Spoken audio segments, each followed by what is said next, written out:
दर्शकबिन यति बेला रासपा समर्थक र एमाले समर्थक बीच चर्काचर्की भइरहेको छ र यो दुईतिर हामी देखिरहेका छौँ एमाले समर्थक अनि रासपा समर्थक बीचको भिड हो यो र यहाँ झडपको स्थिति हुन सक्छ।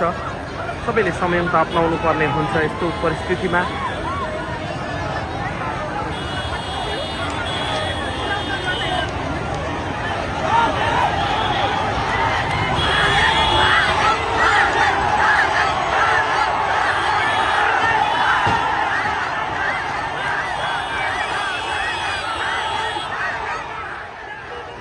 दर्शकबिन यति बेला हामी झापाको दमकमा छौँ र आज खास गरी यो दमक चोकमा यति बेला नेकपा एमाले समर्थक र रासपाका समर्थक बीच नाराबाजी भइरहेको छ। हामी देखिरहेका छौँ र हामी तपाईहरुलाई देखाइरहेका छौँ यहाँ समर्थक बीच नाराबाजी भइरहेको छ। आज मनोनयन दर्ताको मिति रहेको र बालेन शाह यहाँ आइसके पछाडि उहाँले मनोनयन दर्ता गरिसक्नु भएको छ भने एमालेका अध्यक्ष समेत रहनुभएका पूर्व प्रधानमन्त्री केपी शर्मा ओली अब केही क्षणमा नै मनोनयन दर्ता गर्न जाने कार्यक्रम रहेको छ र यही बीचमा नाराबाजी भइरहेको छ। यहाँनेरि बालेन शाह जिन्दाबाद, बालेन शाह जिन्दाबाद, बालेन शाह जिन्दाबाद, बालेन शाह जिन्दाबाद, बालेन शाह